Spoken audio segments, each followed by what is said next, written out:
रात का समय था। आकाश बादलों से ढका हुआ और दूर जंगलों से अजीब सी सिसकियों की आवाजें आ रही थी। गांव बसंतपुर पहले कभी इतना डरावना नहीं लगा था, लेकिन पिछले कुछ महीनों से जैसे कुछ अनदेखा साया पूरे गांव पर मंडरा रहा था। रघु गांव का एक सीधा साधा युवक अपने बीमार पिता की देखभाल में दिन रात जुटा था, लेकिन अब तो उसकी हालत भी बिगड़ने लगी थी। हर रात किसी अजीब हंसी की आवाज सुनाई देती, बिल्कुल पास, उसके कानों के बेहद करीब, पर जब वो पलट कर देखता कोई नहीं होता। एक शाम जब रघु अपने दोस्त बाला के साथ घर के बाहर बैठा था, तभी इसकी नजर सामने वाले टूटे हुए मकान पर पड़ी। वहां की खिड़की झूल रही थी और अंदर कोई छाया सी हिलती दिखाई दी। बाला, तुझे याद है ये मकान किसका था? रघु ने कांपती आवाज में पूछा। मुक्ताबाई का, बाला ने धीमे स्वर में कहा, जिसे गांव वालों ने चिटकिनी कहकर जलाया था। रघु का शरीर जैसे सुन्न हो गया। उसी रात जब रघु अपने कमरे में सोने की कोशिश कर रहा था, तब एक झटका सा लगा, जैसे किसी ने उसकी खिड़की की चिटकिनी अंदर से खोल दी हो। उसने उठकर देखा, दरवाजा खुला हुआ था।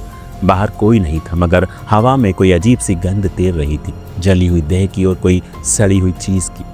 अगले दिन सुबह बाला भागता हुआ आया। रघु, चौधरी का बेटा रिंकू। वह बोल नहीं पा रहा। रात में इसके मुंह से खून निकला और जब होश आया तो बस एक ही नाम बोल रहा था, मुक्ता। अब डर हकीकत बनता जा रहा था। रघु और बाला गांव के कुछ बूढ़ों के पास गए। एक ने कहा, ये उस श्राप का असर है। मुक्ताबाई को जलाना हमारी सबसे बड़ी भूल थी। वो निर्दोष थी, लेकिन हमने उसके अकेलेपन को डर समझा। बाला ने सुझाव दिया, हमें जंगल वाले बाबा के पास जाना होगा, वही हमें सच बता सकते हैं।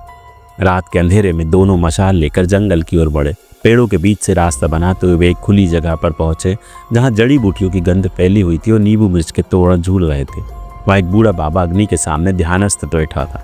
बाबा, रघु ने कांपती आवाज में कहा, हमें आपकी मदद चाहिए। बाबा ने धीरे धीरे आंखें खोली और रघु की ओर देखा। कौन सी आत्मा तुझे घेरे है, बता।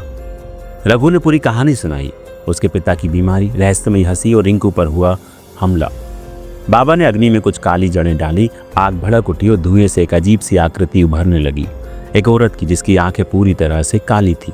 वो अब केवल आत्मा नहीं रही, बाबा बोले, वो चिटकिनी बन चुकी है। वो आत्मा जो दरवाजों की चिटकिनी खोल भीतर घुसती है और फिर किसी की आत्मा छीन लेती है। क्या इसका कोई उपाय है? रघु ने घबरा कर पूछा। बाबा बोले, पूर्णिमा की रात जहां उसे जलाया गया था, उसी जगह जाकर तुम्हें अग्नि यज्ञ करना होगा। लेकिन याद रखना, अगर उसने किसी को पूरी तरह जकड़ लिया तो वो तुम्हारे सामने जलेगा जिंदा। इस रहस्य और डर के साथ रघु और बाला गांव लौटे, पर अब गांव में और भी घटनाएं हो रही थी। गली में खुद ब खुद दरवाजे खुल रहे थे, कुएं का पानी लाल हो गया और मंदिर की मूर्ति की आंखों से खून बह रहा था। लोगों में डर व्याप्त हो गया। हर किसी को लगने लगा कि चिटकिनी अब वापस आ गई है और इस बार उसका गुस्सा पहले से भी ज्यादा है। रघु ने बाबा के कहे अनुसार तैयारी शुरू की, लेकिन जैसे जैसे पूर्णिमा की रात नजदीक आई, मुक्ता की आत्मा और ज्यादा ताकतवर होती चली गई। एक रात रघु की माँ की चीख सुनाई दी। वो बिस्तर पर बेसुध पड़ी थी और उसके चारों ओर चिटकिनियां पड़ी हुई थी, जैसे किसी ने उन्हें दरवाजों से तोड़कर वहां रखा हो। रघु को अब यकीन हो गया था कि ये आत्मा केवल बदला नहीं ले रही थी, बल्कि आत्मा इकट्ठा कर रही थी किसी बड़े विनाश के लिए। पूर्णिमा की रात थी। गांव बसंतपुर सन्नाटे में डूबा हुआ था। हर घर की खिड़कियों पर मोटी कीलें ठोकी जा रही थी। दरवाजों को अंदर से बांस और लोहा लगाकर बंद किया गया था। गांव वाले सहमे हुए थे, लेकिन सबकी उम्मीद बस एक पर टिकी थी, रघु पर। पुराने पीपल के पेड़ के नीचे, वही जहां कभी मुक्ताबाई को जलाया गया था, रघु और बाला बाबा के साथ तैयार खड़े थे। उनके सामने एक बड़ी अग्नि तैयार की गई थी। मंत्र पढ़े जा रहे थे, लेकिन हवा कुछ और ही संकेत दे रही थी। अचानक जोरदार चीख सुनाई दी। हवा में किसी औरत की हंसी गूंजने लगी, वही हंसी जो रघु ने कई रातों से सुनी थी। बाबा चिल्लाए, वो आ गई। ध्यान भटकाना मत, नहीं तो वो किसी का भी शरीर ले सकती है। अग्नि के चारों ओर रघु, बाला और बाबा ने एक घेरा बनाया और मंत्रोच्चारण तेज कर दिया। तभी रघु की पीठ के पीछे से एक तेज आवाज आई, रघु। रघु पलटा तो देखा उसकी माँ खड़ी थी, पर उसकी आंखें पूरी तरह से काली थी। चेहरा बिना किसी भाव के वो धीमे धीमे उनकी ओर बढ़ रही थी। माँ। रघु कांप गया। बाबा चिल्लाए, वो तेरी माँ नहीं है, वो अब चिटकिनी के वश में है। माँ की देह झटके खाने लगी और फिर उसकी आंखों से खून बहने लगा। अगले ही पल उसकी हंसी एकदम बदल गई। वही मुक्ता की हंसी, अब और ज्यादा कड़वी और नफरत भरी। तुम सबने मुझे जलाया था, अब मैं हर उस आत्मा को जलाऊंगी जो इस गांव में सांस लेती है।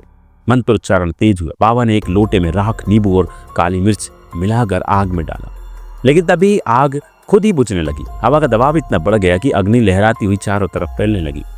अब रघु के सामने दो ही रास्ते थे, या तो वो डर कर भागे या उसी आग में उतरकर चिटकिनी की आत्मा को चुनौती दे। रघु ने आंखें बंद की और उस जगह की ओर बढ़ा जहां मुक्ता को बांधकर जलाया गया था। वहां जमीन पर अब भी जले हुए रस्सियों के निशान थे। रघु ने जोर से चिल्लाया, मुक्ता भाई, मैं जानता हूं तुम निर्दोष, पर आज जो भी हो रहा है वो भी निर्दोषों के साथ हो रहा है। अगर तुम्हारा दर्द सच्चा था तो इस बदले को यहीं रोक दो। पर जवाब में सिर्फ हंसी आई। हवा में अब जलती मांस की बू थी। बाला चीखा, रघु पीछे देख। रघु ने पलट कर देखा। दर्जनों लोगों का शरीर हवा में उल्टे लटक रहे थे। उनकी आंखें बंद थी, लेकिन मुंह से काले धुएं के बादल निकल रहे थे, मानो कोई आत्मा खींच रहा हो। बाबा जमीन पर गिर चुके थे। उनकी शरीर कांप रहा था और आंखें खुली की खुली रह गई थी। अब कोई नहीं बचेगा। वो हंसी गूंजी। लेकिन तभी रघु ने वो किया जो कोई नहीं सोच सकता था। उसने खुद को उसी खंबे से बांध लिया जहां मुक्ता को जलाया गया था। बाला चिल्लाया, रघु ये क्या कर रहा है? अगर आत्मा को शांति देनी है तो उसे उसी पीड़ा में वापस ले जाना होगा जहां से सब शुरू हुआ था, रघु ने कहा और अपने पास रखा मशाल खुद पर फेंक दी।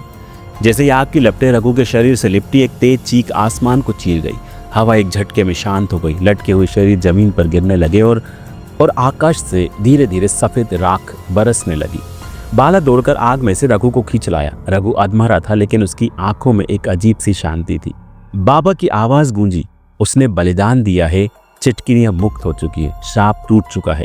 गांव में धीरे धीरे सब कुछ सामान्य होने लगा। कुएं का पानी फिर से साफ हुआ, मंदिर की मूर्ति से खून बहना बंद हो गया और सबसे बड़ी बात, हवा से वो हंसी हमेशा के लिए गायब हो गई।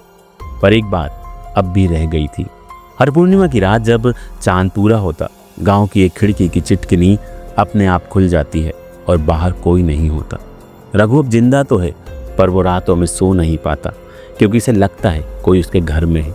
किसी की सांसें उसके गले के पास है और दरवाजे पर टंगी एक पुरानी टूटी चिटकिनी कभी कभी खुद ब खुद हिलने लगती है। कैसी लगी आपको ये भूतिया कहानी? कमेंट करके हमें ज़रूर बताएं। अगर आपने अभी तक हमारे इस चैनल को सब्सक्राइब नहीं किया है तो ज़रूर सब्सक्राइब करें, घंटी दबाएं और कमेंट ज़रूर करें।